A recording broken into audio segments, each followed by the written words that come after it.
How's it going, my bakers? Hope you're having an awesome day so far. Welcome back to the channel. In today's video, we're making a cold fermented, high hydration ciabatta. So let's go to the kitchen and get started. Lately, it seems to me that kneading bread dough is a waste of time and energy.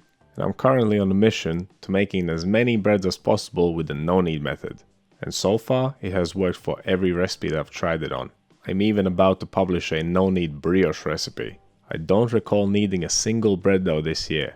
That is how effective this method is. And it feels great. Bread making has become much simpler. It was simple already, but now it takes even less effort. There's no need to break a sweat, and there's no need to worry about temperature control too much. Lately I've been recreating all my old recipes using this method, and combining them with cold fermentation.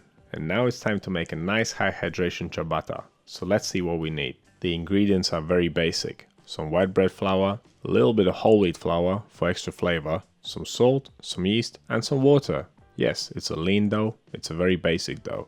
As it is often the case, it is not the ingredients that make the bread, it is the method that makes it. And in the case of this recipe, it is also the equipment that makes the bread. We'll need a standard bowl, scale, scraper, temperature probe, but we'll also need a few additional things. To achieve that classic surface of a ciabatta with the nice floury stripes, we need to do the final proofing on a floured piece of cloth. Now if you don't want to mess with dusty cloths, you could just proof them right side up and bake them that way, but they will not have that stripy surface then, if that's important to you. Now if you're going to use a cloth, then you'll need a way of moving them from the cloth to the oven. In bakeries, they use a piece of wood called a peel. You flip the dough onto it and then slide it in the oven. I'm using a piece of thick paper. A piece of cardboard or a piece of wood for that matter would work perfectly. We'll need plenty of steam to achieve a thin and crispy crust. A spray bottle does a good job. I'm going to combine it with another method. Cast iron skillet will be my primary steamer.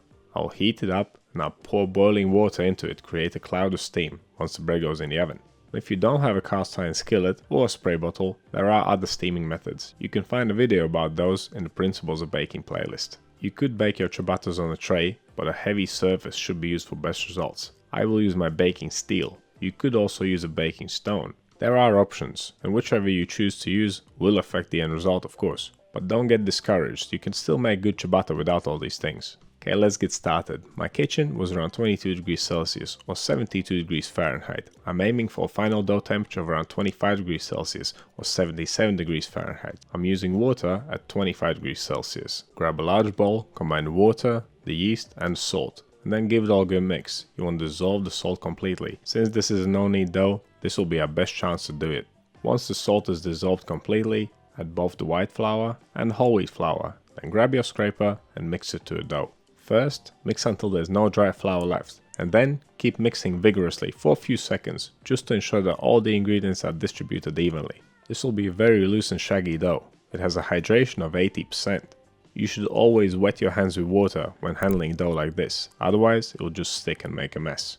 Another important thing to remember is to use a light touch and quick hands. Just look at it, it's so sticky and loose. But with just a couple of folds, it will become nice and tight. Now, if you have a high-sided tray like this one, then use it for fermentation. It will keep the dough in a certain shape and make it easier come dividing time. But there's nothing wrong with fermenting it in a bowl. This just makes it slightly easier. Or whatever you decide to use, grease it slightly with some olive oil. This will make our job easier come folding time. Now shape the dough into a ball, place it in a tray and take its temperature. As I mentioned earlier, I was aiming for 25 degrees Celsius and it was close enough. Okay, I'm going to cover this up and pop it in the fridge for 15 minutes. If your dough is warmer, you want to shorten the folding intervals to cool it down sooner. But if it's slightly cooler, don't worry, you don't need to do anything. Okay, it's time for the first fold. And because the dough is so loose and stretchy, we'll be using the coil folding method. And remember, wet your hands with water. Now pick the dough up by the middle, stretch it until the front part releases from the tray. And then roll it underneath itself a couple of times. Then turn the tray around, repeat the same step. And finally, repeat it on both sides. As you coil it up, it will become tighter and tighter. Finally, to tighten it even more, wet your hands once more, pick the dough up, then push the sides down and back up into the middle. This is just a final touch to make it extra tight, but don't tighten it too much, you don't want to rip the surface. Don't expect it to feel like a rubber ball, it'll still be a little bit loose. Okay, first fold done, pop it back into the fridge for another 15 minutes of chilling. And once the time is up, pull the dough back out of the fridge and repeat the same step as earlier. Wet your hands, pick the dough up by the middle, roll it underneath itself, repeat on all corners, finally pick it up and do the fold in your hands, place it back into the tray, cover it up, pop it back into the fridge for another 15 minutes, then take it out and repeat it once more. This is fold number 3. One thing to note is that every subsequent fold should be performed slightly more gently than the previous one. You really don't want to rip that nice smooth dough that you have developed. Okay, now we'll let it ferment for another 12 hours or so, and then we'll give it one more fold. I usually make my dough in the afternoon. I'll give it 3 folds on the day, I'll leave it in the fridge overnight, and I'll give it one more fold in the morning. This final fold really helps tightening the dough. It gives it great strength, and will prevent the ciabattas from spreading out sideways. I like to do it about halfway through bulk fermentation. And as I said earlier, be nice and gentle. Okay, fold number 4 is done, we can finish bulk fermentation. And here it is, it's been 24 hours in total. It has puffed up so nicely. Just look at how wobbly it is. We're gonna be eating some good ciabatta today. Right, first things first, let's prep our cloth. I'm gonna use my baking tray for holding the ciabatta rolls. It just makes them convenient to move around if I need to do so. I could even shape them and pop them in the fridge. If you are going to use a tray, use a large tray. Even the one I used was almost too small. To prep the cloth, dust with a thick layer of flour and rub it in. All the surfaces that will meet the dough must be dusted with flour, otherwise it will stick to your cloth and that will ruin your day, trust me. Okay, once that's prepped, get out of the way and we'll continue with the same theme on the table. Dust the surface heavily. Now release the sides of the dough from the tray. I wouldn't suggest using your hand for this. Instead, set the tray down on the table, on a clean part, dust the edge of the dough with flour and release it from the tray using your dough scraper. Then place the tray upside down on the flour, leave it to sit there for a minute, and then lift the tray up and the dough should fall out. And here comes the flour again. I mean, there's no way around it, you have to use it. Shape your dough in a rectangle, don't flatten it too much, you don't want to degas it. But you do want to stretch it out so it has more or less an even thickness. Then trim the edges and divide the dough into 6 equal pieces. If you want smaller ciabattas, do 8 or 10. Or you can make 3 gigantic ones. Every time you cut the dough, dust the exposed surface of it with more flour. You basically want it to be covered with flour on all sides at all times. Here's an important note on the orientation of the dough. We tipped it out on the table with its smooth side pointing down. That will be the top of the ciabatta. You want it facing the same way once it's on the cloth, as we're going to flip it upside down before we bake it. Distribute the trimmings on the smaller ciabattas. We're not wasting anything here. The creases in the cloth separating the ciabattas should be high enough to account for the ciabattas expanding. If the creases are quite low, the rolls might rise up and stick together. Don't worry about covering this dough. There's so much flour on it, it's not going to dry out anymore.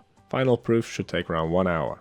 During this time, preheat your oven and anything that needs to go into the oven. And for me, that'll be the baking steel and my steaming pan. Turn the oven to 250 degrees Celsius, fan off. And that's 482 degrees Fahrenheit. Right, these bad boys are ready for the oven. They are nice and wobbly, and that's a great sign. I've decided to double up my peel. That way, I can accommodate 2 ciabattas at a time. And this is how it works. If you are right-handed like me, start on the left edge. Pull the cloth out, place your peel close to the ciabatta rolls, and then flip the cloth up so the ciabattas fall on the peel, right side up. If you follow these instructions, nothing will go wrong.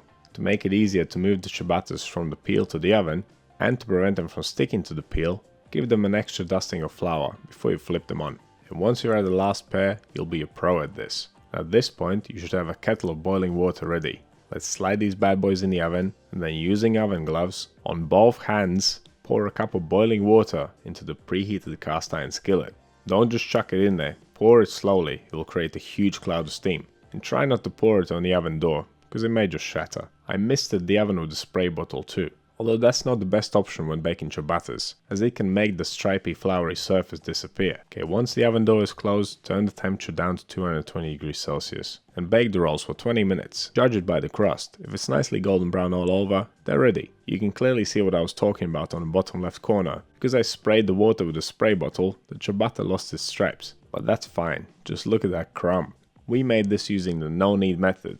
Just a few folds and a day in the fridge. What a result. It is a little bit fiddly when you need to get them in the oven, but if you make sure that everything's nicely dusted with flour to avoid stickiness and friction, you'll be fine. And now all you need to do is go to your kitchen, weigh out some ingredients and start baking.